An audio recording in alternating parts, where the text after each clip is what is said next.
Trekking. What do you understand or mean when we say we have gone for a trek or gone for trekking or hiking? If you Google it, trekking or to trek means to go on a long arduous journey, typically by foot. Arduous means difficult or tiring. Is it? Yes, it is what it meant, literally. But there is more to it. Trekking is not just long, tiring walk on foot. It's an attitude. It's a lifestyle. A way you live your life, face various situations, and react to things. So the question is, are you a trekker? Do you follow the trekker practices? Are you aware about those trekker practices? No. Yes. Partially, I am going to discuss about 6 such trekker practices today.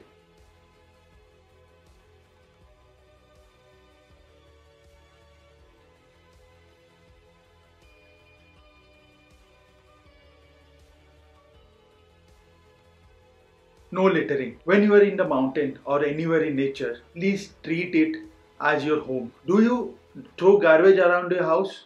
I hope not. Please, absolutely no littering. Carry your garbage back to your city and dispose it properly. Let's say you went up the mountain, you didn't litter up there. You came down and you disposed the garbage in the base village. Please don't do that either. That garbage will be lying around in the base village for many years to come. In some villages, they will burn it. In some other, they will dig a pit in the forest and dump it. But in many other villages, it will lie scattered around for many years to come.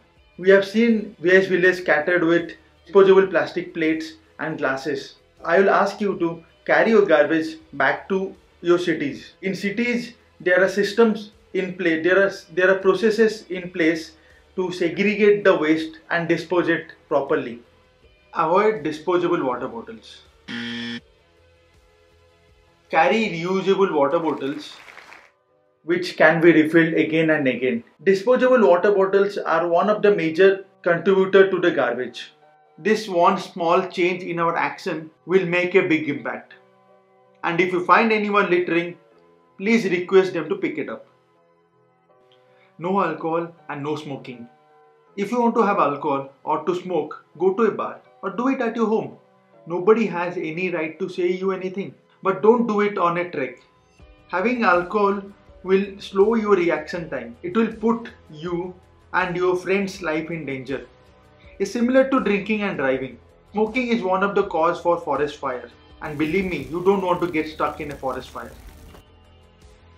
Don't write or draw anything on the monuments. You want to write something? Write answers in your exam. Write a poem. Write a book. Be the next Chetan Bhagat. Honestly, I seriously hope we don't have one more of him. But yeah, you can be. You want to write that you love a girl? Don't write it on a wall. Go write it in a card and give it to them. You want to draw something? Draw a poster. Be the next MF Hussain. Don't ruin the monuments. No swimming in drinking water tanks. Water is a very scarce resource at the mountain top. Most of the time, water in this tank are the only available source of drinking water. Just think how those tanks were thoughtfully built by people hundreds of years ago. So please think about the summer ahead of us. Check with locals which tank is used as a source of drinking water. Then you can swim in other. Then also I will advise you not to use soap and shampoo because they will spoil the water completely for any further usage. Don't contaminate the water in these tanks. Always go with proper safety gears. Research and read about the trek before you leave for a trek. Be it easy, medium or tough grade. Don't underestimate the capabilities of nature or assume to know everything about the trail. Know the risk and challenges involved.